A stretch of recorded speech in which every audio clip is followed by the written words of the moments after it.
Y para conversar del tema político electoral está con nosotros Carolina Ávila, ella es analista político de nuestro país. Muchísimas gracias, Carolina. ¿Qué tal? ¿Cómo está? Buenos días. ¿Cómo le va? Muchas gracias. Qué gusto poder saludarle, a las órdenes. El gusto es nuestro. El país vive una ultrapolarización sin precedentes. ¿Hacia dónde nos conduce este estatus político electoral de manera social a los ecuatorianos? Bienvenida.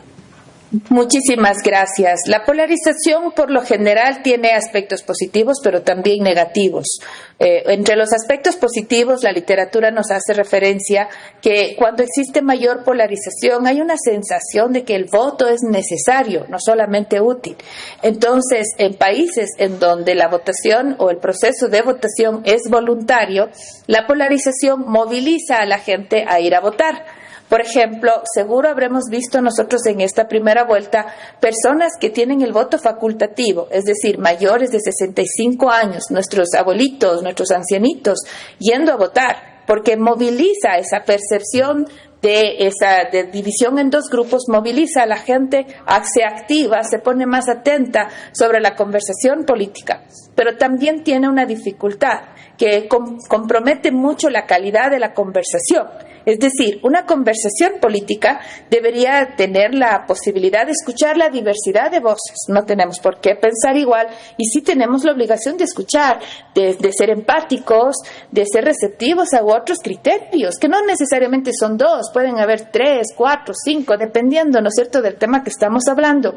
Y cuando el ambiente está extremadamente polarizado, como lo que en este momento vivimos en Ecuador, es muy probable que esa conversación se ve perjudicada y es muy difícil a su vez sostener posturas que no sean radicales, que estén en otros espacios. ¿Por qué? Porque la conversación está enardecida. Entonces la recomendación en este tipo de casos, lo mencionan los expertos, es tratar de hablar primero sobre temas que puedan tener encuentros comunes y también mirar con empatía, es decir, tratar de ponerse en el lugar del otro para entender sus propias motivaciones. Claro, no es fácil, pero es lo que corresponde. Es decir, Carolina, que los dos candidatos finalistas de esta contienda electoral deben apuntar a ese 18% que se consideró como ausentismo en estas últimas elecciones en la primera vuelta y ese 9% que votó o decidió votar nulo y blanco. ¿Ellos serán clave en esta segunda vuelta, este segmento, estas dos aristas que acabo de mencionar? Tu pregunta ya va pensada en las estrategias electorales. Cuando yo respondía antes me refería a la polarización de la sociedad, ¿no? Pero ya pensando en de dónde sacar los votos, que entiendo que por ahí va usted, hay por supuesto siempre alternativas en esos espacios. Recordemos que más o menos el ausentismo está en el promedio del 17%, es decir que el número que usted acaba de referir estaría dentro del estándar, dentro del promedio. Difícilmente vamos a conseguir más gente, sobre todo si en los últimos 2 años la migración ha sido nuevamente casi incluso comparada con el año 99-2000. Y en caso de los votos nulos y blancos, ese 8-9% también de alguna manera se refleja con el estándar. El estándar es 6, pero quiere decir que ahí quizás exista un par de votos más por rasguñar. Pero si es que el escenario se vuelve así de tenso y extrapolarizado como lo tenemos ahora, es posible que en estos dos grupos se rompa un poco los estándares normales y la gente se va inclusive más presionada por ir a votar. Otro segmento en donde pueden los candidatos trabajar es el voto blando. Es decir, 2 semanas antes del 9 de febrero, las encuestas mencionaban que había una indecisión del 22% en algunos casos, ¿no? Esta es gente que tomó la decisión en el último minuto. No es un voto duro y es posible que allí se puedan desmovilizar. ¿Qué quiere decir esto? Que si votó por Daniel Noboa, con toda esta conversación que este momento se está dando, pueda movilizarse hacia el nulo, o desmovilizarse, diremos así, hacia el nulo, y viceversa, ¿no? Si votó por Luisa González y escucha noticias que la incriminan en algo, qué sé yo, se pueda también desmovilizar hacia el nulo o incluso el voto castigo. Es decir, se enojan por sentirse engañados y van y votan por el otro. no necesariamente porque crean en la otra propuesta, sino porque se molestan por haber sido engañados. Ese es otro movilizador, que es la rabia, ¿no? ¿Y cuán importantes son los acuerdos, sobre todo con los líderes o los candidatos presidenciales que quedaron precisamente en el camino de esta contienda electoral? Por ejemplo, ya hay posturas de Leonidas Issa, de Pachacutic, de algunos líderes precisamente de esta agrupación política y también de la CONAIE. De la misma manera ya se pronunció Jimmy Jairala y también en un comunicado lo hizo el Partido Social Cristiano. ¿Cuán importante es que los dos candidatos empiecen a tener estos acuerdos, acercamientos con estas tiendas políticas, con estas agrupaciones o líderes políticos, precisamente para lograr esos acuerdos? No sé si sean endosables o no los votos, pero los acercamientos sí son por lo menos válidos. Por supuesto, quizás más allá de lo que ¿cuánto sacó Jimmy Jairala? El 0,18, creo que fue un poco más, pueda referir a la persona que está endosando o por donde se está manifestando. Es más bien la posibilidad de sentir ese apoyo, ¿no? De saber que la candidatura es capaz de recoger las intenciones políticas, en este caso, grupos. Hay que tomar en cuenta algunos detalles, que por el lado de la Revolución Ciudadana, los apoyos que está recibiendo son frontales, incluso en el caso, por ejemplo, de Carlos Rabascal a título personal, pero son frontales, dicen, voy a dar el voto.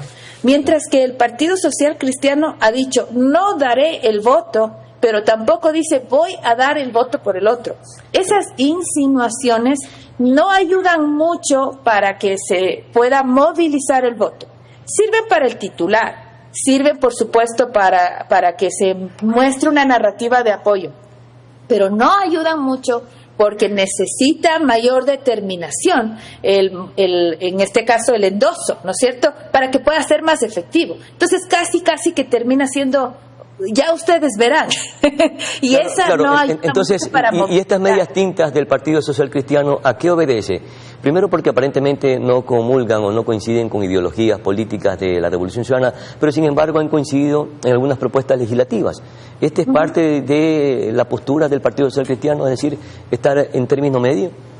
Bueno, el amarillo no es por nada, ¿no? Entonces, uno cree que podría esperar del Partido Social Cristiano un poco más de firmeza, pero no fue el caso. En todo caso, entiendo también que tiene que ver y mucho con la postura del gobierno. El gobierno desde un inicio ha tenido como voces ambiguas al respecto.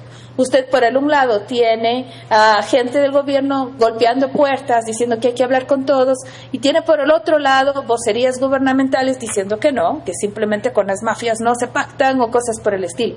Entonces hay que tener un poco de cuidado con las vocerías porque eso también desmoviliza a posturas más fuertes, más radicales. Ahora también hay una corriente ideológica que es afín con el Partido Social Cristiano y que quizás cuando hizo estos pactos administrativos, como lo han llamado, en la Asamblea, le han pasado cuentas y quizás lo que ellos están haciendo es están leyendo un poco el reflejo de la votación de sus propios militantes que no les han dado el apoyo en esta oportunidad y que en ese contexto prefieren tener un poco más de cuidado.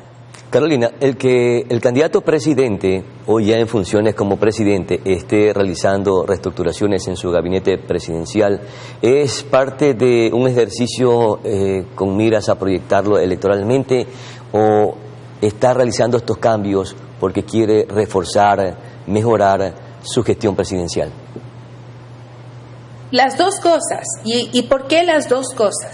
Porque por el un lado, si no toma esos cambios, tiene solo 60 días para poder convencer a ese electorado que está pendiente de abordar, ¿no es cierto?, que es capaz de con gestión, ¿no es cierto?, tener resultados. Claro, exactamente, justamente iba a decir eso, más allá de los cambios tiene que tener resultados en este corto tiempo. Y si es que sigue haciendo con el mismo grupo, probablemente no pueda mostrar ese tipo de resultados. O, por último, no está dando las señales adecuadas, porque esto también es de ser y de parecer al final del día, ¿no es cierto? De ahí, por ejemplo, que haya habido tanto rechazo a la declaratoria de la bancada de ADN sobre las famosas leyes de comunicación. O sea, no puede el gobierno que se ha dedicado a presionar, a insistir o incluso a maltratar a medios de comunicación con la pauta publicitaria, dependiendo de cómo se trate al gobierno, ¿no es cierto? Luego hablar de libertad de expresión. Entonces, hay que ser y parecer. Y yo creo que los cambios que está teniendo a nivel de seguridad principalmente son un indicador de eso y creo que lo necesita, porque ¿qué más se ha dicho? En términos estéticos, en la campaña lo pusieron todo, estaban listos para ganar en primera vuelta y no lo han logrado. Entonces me imagino que este momento están buscando la manera que con gestión, con resultados, puedan convencer. Pero sí consiguieron ser una fuerza política en el legislativo. Mi querida Carolina Ávila, muchísimas gracias por conversar con nosotros. Muy amable, muy gentil, que tengan un excelente día. Sin lugar a dudas. Gracias a ustedes, muy amables. Vamos a la pausa y ya regresamos.